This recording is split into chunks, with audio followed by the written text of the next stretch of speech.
Hola a todos y todas. Gente, en este canal hemos resaltado constantemente los logros de este gobierno. Han sido muchos en tan poco tiempo. La aprobación del Acuerdo de Escazú, la reforma tributaria aceptable, el inicio de los diálogos de paz, el experimento de paz en Buenaventura fabuloso, la nueva dirección de la SAE, la entrega de tierras a campesinos, el cambio de discursos antidrogas, en fin. Pero no podemos obviar que hay errores y debemos hablar de uno que realmente es grave e inconcebible por donde se le mire. Reaccionemos primero a este video. Dijo, yo estaba tranquila en mi casa, yo estoy pensionada y me dijeron, ¿quieres a colaborarme en el instituto y trabajar? Y yo dije, sí, bueno, pues me lo voy a pensar un día, a ver. No, tienes un día para que lo piense. ¿Quién le hizo esa llamada, directora? Pues esa llamada me la hizo Verónica. Usted es muy cercana a ella, ¿no? Sí, o sea, nos conocemos. Usted, directora, tiene experiencia en muchas cosas, pero no en niñez. No, específicamente niñez no hay nada específico de experiencia en niñez, no. Esto fue una entrevista que le hicieron a la directora del Bienestar Familiar en Caracol Radio, la señora Concha Baracaldo.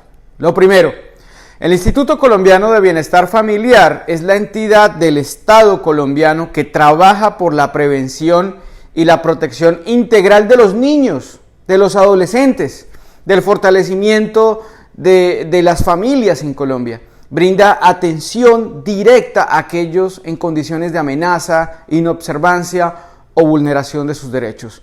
Llega casi a 3 millones de niños. Tiene que crear programas, estrategias y servicios de atención. Maneja 33 sedes regionales y 215 centros zonales en todo el país. ¿Se dan cuenta tamaña responsabilidad? Estamos hablando de la institución que es la encargada de proteger a los niños en condiciones desfavorables. ¿Cómo es posible que ese cargo se lo den a una persona simplemente por ser la vecina del presidente o por ser la amiga de Verónica Alcocer? Está bien, un gobernante gobierna, valga la redundancia, nunca con sus enemigos, gobierna con sus amigos. Es ridículo pensar que un presidente pone en los cargos a los enemigos, pero poner en esos cargos tan sensibles e importantes, señores, sí es importante la idoneidad y la experiencia. Veníamos con un problema histórico en La Guajira de niños muertos por nutrición y desde que entró este gobierno han muerto 34 niños. ¿Vamos a seguir responsabilizando al anterior gobierno? En los pocos meses que lleva la señora Baracaldo en la dirección del ICBF, ha enfrentado otras controversias, no solamente por su inexperiencia, sino también porque estaría nombrando en importantes cargos de la institución a su círculo más cercano de amigos, sin importar la experiencia que tuviesen. Recordemos que cuando inició el gobierno de Gustavo Petro, hubo demoras en algunos nombramientos y uno de ellos fue el Instituto Colombiano de Bienestar Familiar. La posesión de la señora Baracaldo se dio hasta el 12 de septiembre, pero desde agosto muchos sectores, entre los que estaban feministas, defensores de derechos humanos, excongresistas y hasta la ex fórmula vicepresidencial de Gustavo Petro, la señora Ángela María Robledo, pues habían alzado su voz para que este cargo no fuera a llegar una cuota política. En ese momento le remitieron una carta al presidente Petro y a la vicepresidenta Francia Márquez y en la misiva pues los firmantes reclamaban que el ICBF no fuera a ser entregado como cuota política para pagar favores amigos, como ha ocurrido en varios gobiernos. Tampoco que en las regiones pues se siga siendo caja menor de los congresistas. Al parecer la carta nunca llegó, como muchas que le mandan al presidente. He sabido también que la señora Verónica maneja gran parte de la burocracia del gobierno. No se mueve una aguja sin su consentimiento. No podemos permitir que se repita la historia del gobierno de Iván Duque. Como si eso no fuese bastante, en las últimas horas la silla vacía reveló una investigación en la que se evidenciaría que la primera dama estaría usando aviones de la Fuerza Aérea asignados a presidencia y vicepresidencia para visitar regiones y grabar episodios de su programa de viajes, mientras que la vicepresidenta Francia Márquez pues cumple con su agenda desplazándose en vuelos comerciales. De acuerdo con este medio de comunicación, tuvieron acceso a varios pasajes de Avianca comprados por la propia vicepresidenta Francia Márquez. Lo que llama la atención es que esto se habría presentado durante las mismas fechas en las que Verónica Alcocer habría viajado en 7 oportunidades con vuelos de la Fuerza Aérea. Una fuente de vicepresidenta le dijo a La Silla Vacía que la agenda de Francia Márquez se ha cruzado con la de la primera dama y que la Casa Militar le ha dado prioridad a la agenda de la señora Verónica, recordando entonces que en septiembre el presidente Gustavo Petro publicó una directiva de austeridad por la que varios ministros han volado en vuelos comerciales. Le faltó incluir a su esposa, señor presidente. Es que, gente, ¿se acuerdan cuando en el gobierno pasado se utilizó un avión presidencial para llevar a la familia del señor presidente al Parque del Café? Eso fue un escándalo nacional. Y es que, volviendo al tema de la directora del Bienestar Familiar, ¿se imaginan donde en el gobierno pasado se hubiese nombrado a la directora del Instituto Colombiano del Bienestar Familiar solo por ser vecina de la primera dama? ¿Se imaginan la magnitud del escándalo nacional? Y tal vez usted me va a llamar uribista o me va a insultar o me va a amenazar con dejarme de seguir, pero no me exija a mí, no le exija a un youtuber. Yo soy solamente un activista con un canal de YouTube. Exíjale al gobierno que usted ayudó a elegir, al cual usted le paga su sueldo. Pero no hagamos malabares argumentales para defender lo que anteriormente criticábamos.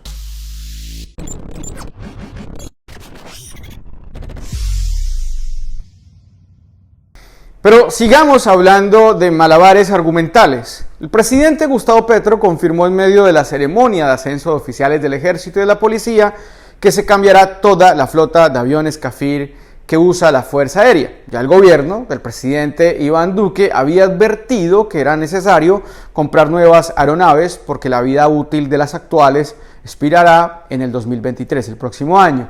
Y sí, el presidente, siendo senador, se opuso.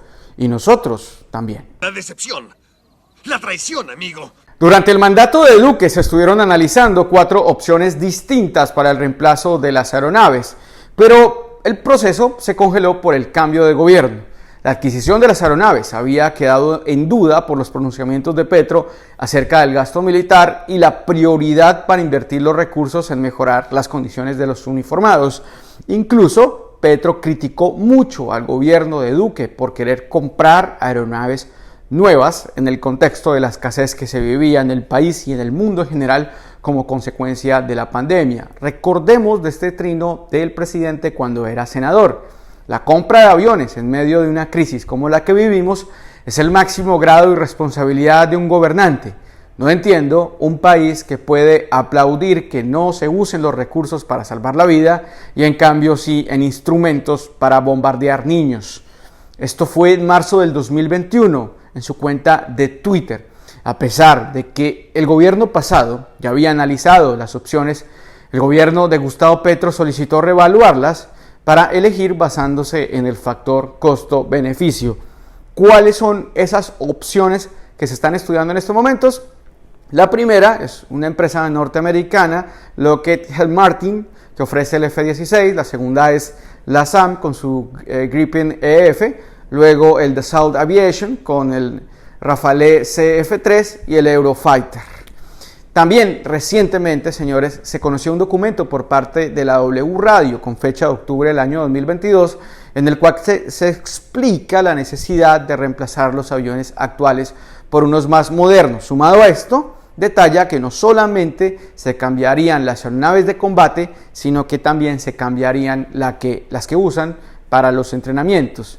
Y vean, gente, todos sabemos lo importante que es para un ejército tener una flota de aviones. Estas aeronaves son armas poderosas que poseen todos los estados para garantizar la soberanía, en el caso de violación del espacio aéreo o un conflicto bélico. Y en el caso específico de Colombia, para garantizar la seguridad de su población civil. Esas aeronaves cuidan nuestra superficie terrestre, el mar territorial, y también entendemos que la operación y mantenimiento de los Kafir es costosa y puede ser riesgosa.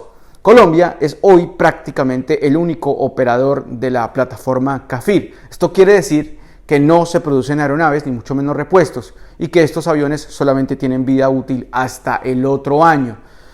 Pero, ¿cómo defender lo que anteriormente criticábamos? No, sencillamente no se puede. subjetividades como, sí, pero es que con Duque de pronto se robaban toda la plata, con este gobierno no. Sí, pero es que ya no hay pandemia, ya el COVID se fue. Sí, pero estos aviones son de mejor calidad y no se van a utilizar para bombardear. Entonces, ¿para qué son los aviones si no son para bombardear?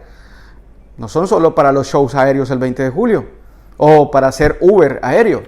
Señores, son máquinas de guerra. El representante David Racero indicó que solamente se empezarán a pagar en 5 años. Nada de inversión social y económica proyectada en el corto y mediano plazo se afectará y puntualizó que gobernar implica priorizar y planificar para no descuidar todas las necesidades. Entonces nos vamos a endeudar, señor Racero, con peso devaluado y producto del alza de interés, aumento del precio del petróleo, saliendo de una pandemia y recesión mundial. ¿Cuánto es la deuda externa del país? ¿Más deuda?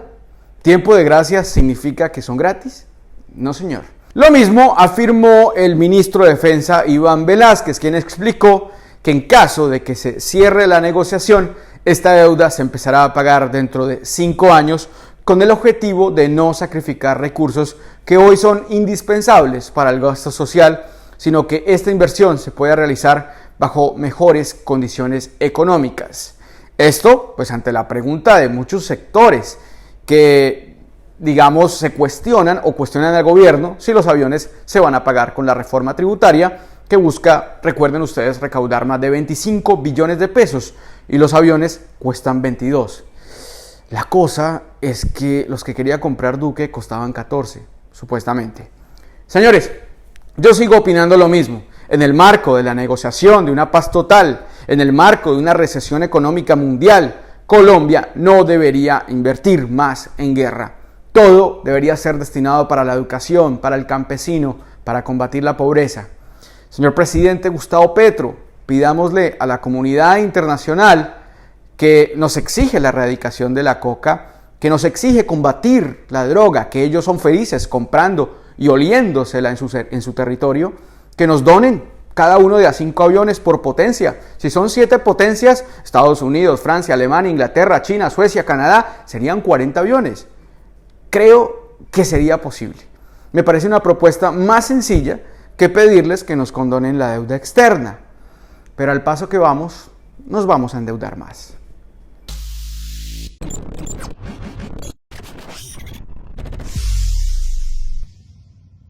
Gente, escuchen esto. Yo no había accedido al tema. Nunca quise asistir a ninguna reunión porque no me interesaba. El socio me dijo, mira, me está hablando la mamá de la ministra. La mamá, aquí en Barranquilla, y tal, y me está llamando que para organizar el tema, que no sé qué. Yo dije, mira, yo no, si tú quieres, escucha, pero yo no asisto a eso. Efectivamente se reúne, habla, y ¿sabes cuánto le pidieron? 7%. Este audio fue revelado por el periodista Daniel Coronel y se escucha a Emilio Tapia, hoy sindicado por la desaparición de 70.000 millones de pesos que pertenecían a un adelanto de un contrato firmado entre el Ministerio de las TIC y Unión Temporal Centros Poblados. Señaló que la mamá de la exministra Karen Abudinem estaría involucrada en coimas en este caso. De acuerdo con lo que se escucha, Tapia contó que la madre de la exministra de las TIC se reunió con un socio de él en Barranquilla y en dicha reunión la mujer le pidió una tajada del 7% sobre el costo total del contrato de Centros Poblados. Emilio Tapia señaló que no quiso reunirse con la mujer, por lo cual fue su socio, y que en el caso hipotético de entregar esta tajada, se preguntaba qué les garantizaba que el contrato se les iba a adjudicar a Centros Poblados. La grabación, hay que señalar, corresponde al 2020, ya que en el 2021 la madre de la ministra Karen Abudinem falleció debido a complicaciones por el COVID-19.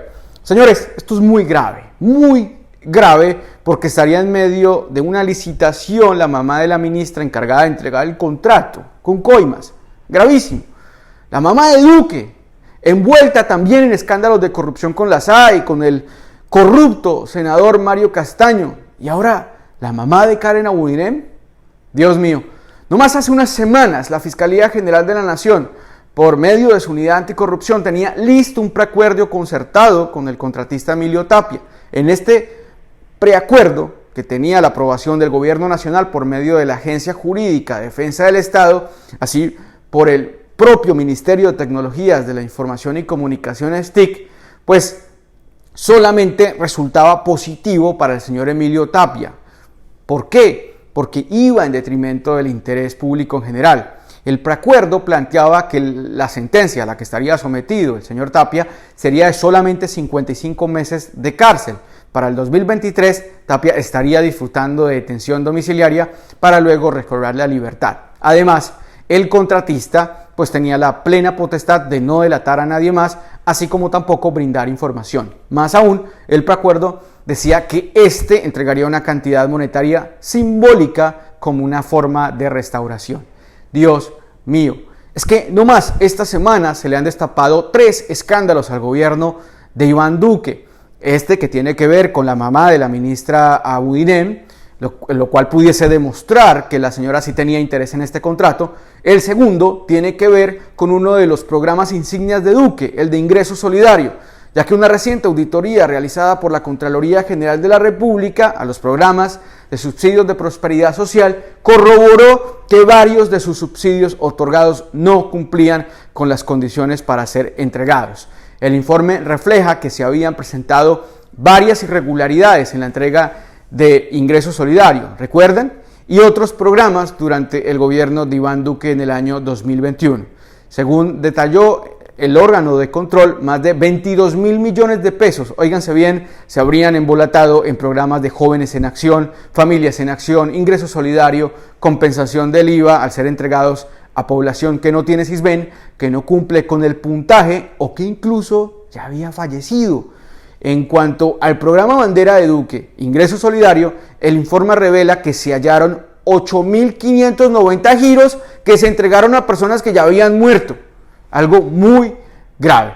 Y el tercer escándalo tiene que ver con la UNP. Recuerdan que hace unos días, luego de que encontraron una camioneta de la UNP con cocaína, los nombres del presentador Carlos Calero y del congresista del Pacto Histórico Ahmed Escaf pues salieron a relucir por una investigación realizada por El Tiempo que informó que el señor Ahmed Escaf se habría encargado de ser el intermediario del proceso de entrega de un esquema de seguridad de la UNP a Manuel Antonio Castañeda, el hombre que fue hallado con una de las camionetas de la Unidad Nacional de Protección con un cargamento de panelas de coca. Así las cosas, el expresentador Calero se habría comunicado con la entidad encargada de seguridad para manifestar que alguien de su confianza necesitaba un refuerzo de seguridad. Al parecer, el señor Castañeda estaba recibiendo amenazas, presuntamente, y fue así como el director de la unidad, Augusto Rodríguez, le entregó un esquema de seguridad. El representante Escaf indicó que solamente entregó el número de teléfono de un asesor de la UNP que efectivamente le ayudó a Carlos Calero a que gestionara la protección del señor Manuel Antonio. ¿Ven? Lo que empezó con un presunto tráfico de influencias termina en un tráfico de estupefacientes. Esto pasa por permitir la llegada de esta gente al pacto histórico. Señores, que a propósito, escuchen lo que dijo Nicolás Petro. En las elecciones de Congreso, por lo menos aquí en lo que respecta al Departamento del Atlántico, nos equivocamos. Nos equivocamos. Y yo hago un mea culpa. Nos equivocamos. Así es. Cámara y Senado. ¿Ven? Puros manguitos en la costa, en el pacto histórico, pactando por debajo con el señor Char. Pero hablando del señor Manuel Antonio Castañeda, conductor de la camioneta de la UNP asignada para su esquema de seguridad y que cayó con un cargamento de cocaína en una carretera del Cauca, se conoció una nueva confesión donde señala que él fue el que recogió y transportó alias Matamba el día de su fuga de la cárcel La Picota. Esto ocurrió el pasado 18 de marzo. En ese sentido, el relato realizado por el señor Manuel Antonio reposa hoy en el despacho del director de la policía, Henry Sanabria. Lo más grave de la confesión es que señala que en el trayecto de la huida, el señor Matamba fue escoltado por hombres del Gaula. Señores, muy grave. Básicamente nos gobernaba una manada de delincuentes en el pasado cuatrenio.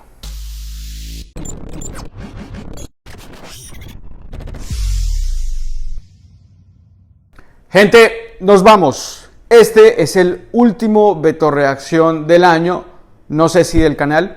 Debemos replantear algunas cosas. Hemos luchado desinteresadamente por un proyecto, pero creo que uno de mis peores errores ha sido ingresar a la política.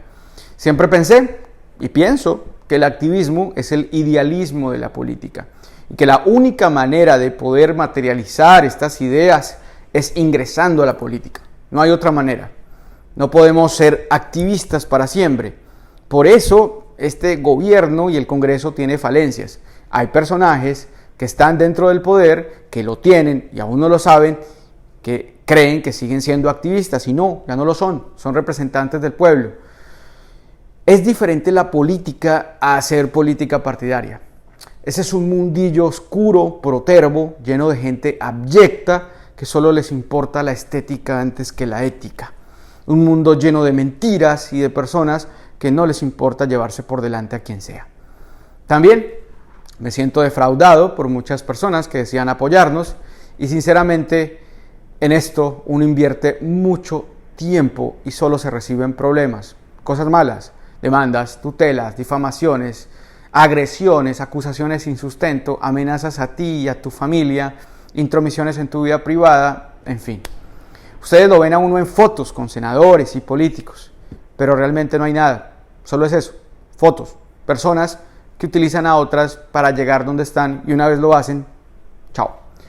No quiero finalizar el año tampoco así, pero si volvemos, vamos a regresar renovados con ideas claras.